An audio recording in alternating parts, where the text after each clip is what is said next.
এই আজকে না বউ ভাত, জানো বউ ভাতে আমারও বলছিল, আমি যাইনি, বাবু আর বৌমা গেছে, ছেলে আর ছেলের বৌমা গেছে, ওরা দুজনেই গেছে। আমাকে বলছিল, আমি আর যাইনি, এত ঠান্ডা পড়ছে, বাসে যাব অনেকটা ভিতরে, তো এই জন্য আর যাইনি। এখন আমি বাড়িতে একা, তাই দেখো না, এই দেখো ওই শাখাটা আমাদের একজন গেছিল পরিচিতি, পুরী গেছিল, সেখান সুন্দর থেকে হয়েছে তো, শাখাটা এনেছে। দেখো খুব শাখাটা কি সুন্দর আছে সুন্দর, তো, শাখাটা খুব সুন্দর খুব গোল। গোল হয়েছে। হ্যাঁ হ্যাঁ, খুব সুন্দর গোল। হ্যাঁ। একটা চাদর এনেছে জানো তো। বাবা, এই দেখো, তাহলে তোমার হ্যাঁ এই যে তো, চাদরটা, হ্যাঁ, চাদরটা এনেছে। তো তুমি তো পুরী ঘুরে আসলা।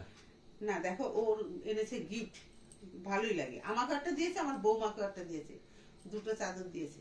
ভেরি চাদর পুরি চাদর, তো পুরি চাদর এই ধরনেরই হয় বলো, ভালোই, খারাপ না চাদরটা, চাদরটা বেশ ভালো আছে।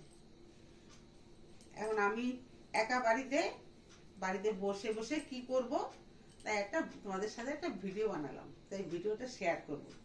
এই দেখো, আমার তোমরা সবাই কমেন্টে বলবে আমার শাখাটা কেমন হয়েছে। দেখো শাখাটা কিন্তু খুব সুন্দর হয়েছে, একদম গোল, খুব সুন্দর হয়েছে শাখাটা। তোমরা কিন্তু আমাকে কমেন্টে জানাবে শাখাটা আর এই চাদরটা কেমন হয়েছে। কিন্তু আমি গিফট পেয়েছি, খুব আনন্দ হচ্ছে আমার গিফট পেয়ে। হুম।